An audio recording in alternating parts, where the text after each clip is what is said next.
The Xbox 360 is turning 20, and as a primary Xbox gamer for the past 23-ish years, I find myself in a situation that I didn't really think I'd be in at this point with Xbox, especially considering the large amount of digital games that I've amassed over that time, is that I'm considering shifting over to Steam. I'm on the Xbox ROG Ally, and the promises of what the next Xbox will be, when that first came out, I was excited about what the possibilities could be. But even now, we're staring down a possible additional price increase on the Xbox Series X. And if the Xbox Series X, this far into its life cycle, where it's getting ready to end, could end up costing $1,000 for a Series X, that has me very concerned about the price of the next console going forward. Because we are now originally talking rumors of $1,200, and now, if this keeps creeping up, we're talking possibly even north of that, $1,500, $1,600. And it's really having access to a bunch of 20-year-old digital games from the Xbox Live Arcade, and a diminishing amount of returns graphically as far as generation to generation. Is it worth paying that to upgrade just to stay in the ecosystem? I don't know if it is. See, the thing with Steam and what Valve is doing there is all about openness. Everything is based off of Linux, and if you want to install something to, say, be able to play the Nintendo Friday the 13th game, you can do that. I don't know if you're really going to be able to do that on the next Xbox, because it's going to still be a very closed ecosystem, even though it is based on Windows 11. And with recent controversies about their AI installing malware, do we even necessarily want to go there with Microsoft? The console, where you're doing all your gaming, and it gives you the opportunity to install other third-party software on it. Meanwhile, their AI is going in and, observing everything you're doing. I don't know if that really helps sell the device. Not when you're being offered something like a Steam machine. And the Steam machine looks cool. Count me amongst the many who watched that reveal and thought, this is exciting, this is cool. Like, the controller looks awesome. The device looks awesome with the customizable face plates. That looks awesome. Even for me, someone who is fairly out of touch on VR, the idea of this wireless VR headset that basically is its own computer. It can sync up with your Steam machine, but you can also download the games directly onto it, so you're not dependent on that device. So that right there even has me excited. Like, maybe there's a device that'll finally suit my, kind of what I would want in a VR headset if I'm going to make that investment. Plus, just the variety of stuff that I can do or download for it from Steam. And I noticed a few other things with Xbox lately that is also kind of pushing me away. The majority of the new games I play aren't purchases. They're Game Pass games. And they're pretty set on putting Game Pass and their Xbox app on every single piece of hardware that'll run it. I'm sure if LG drops a refrigerator that will run the Xbox app on it, Xbox will put it on a refrigerator. They won't have a problem doing that. They're putting it in cars. They're putting it in, everything that they could possibly shovel it onto. So it's a very reasonable supposition for me to make, to say that, eventually that's going to end up on the Steam machine and the Steam Deck. And with the way that they're pushing towards cloud gaming being available for every single game you've ever purchased, well, eventually my games will follow me over to those Steam devices. And I'm wanting to get into a handheld, but again, to get the best version of the Xbox ROG Ally X, you got to pay $1,000. And then in 2 years' time, they're going to ask me to pay another probably $1,500 for the new Xbox console. I don't know if I'm there monetarily anymore for Xbox. Not when they're making so much money hand over fist, and then they're sinking it all into the AI bubble. And now they're shoveling it onto every other handheld out there. So, is there really even a reason to stick with it?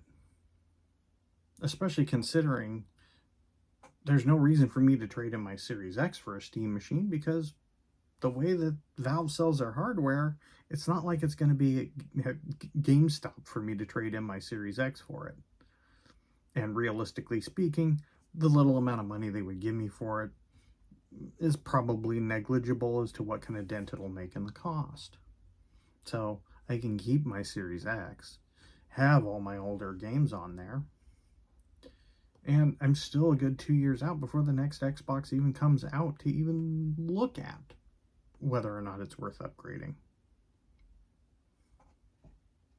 Now, that said, I'm not completely opposed to sticking with Xbox, but they have to really show me something. As somebody who has been on their platform for the last 23 years, they have to show me something real and tangible that is a benefit to me. Not to their quest for, Satya Nadella's obsession with AI, not anything like that. They have to show me something tangible. Things that they could do is, one, show me an interface that is super simple, that I can just, hit a shoulder button and switch from the Xbox store to Steam. I can hit a button and switch from Steam to Good Old Games, or to Battle.net, or to whatever. That's simple. Show me that. Show me that you're dropping an emulator on there and you're going to unlock all the Xbox Live Arcade games that I own that didn't come over on the backwards compatibility program. Or that'll have a disk drive that if I go out and buy some licensed Xbox, original Xbox game, something like, Buffy the Vampire Slayer, which was a decent action game.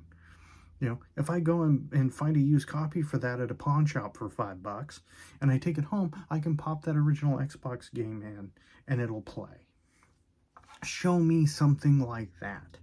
Because if I'm looking at the way Xbox is right now, and I'm still getting a lot of enjoyment out of my Series X, but let's be honest. AAA gaming isn't what it used to be. And we're all worn out by it. And we're worn out by the idea of $70, $80 games. Most of the new games I play on Game Pass.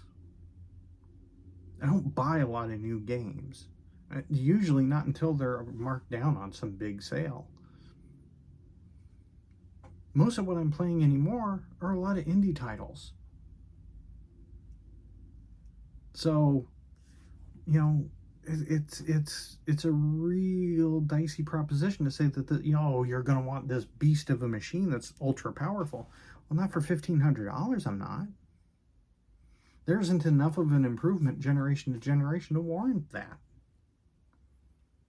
And never mind the problems with these consoles and their shops these days. I mean, this is a problem. It's not just down to Xbox. I mean, the Switch is notorious for having this problem with their marketplace. PlayStation's bad about it too.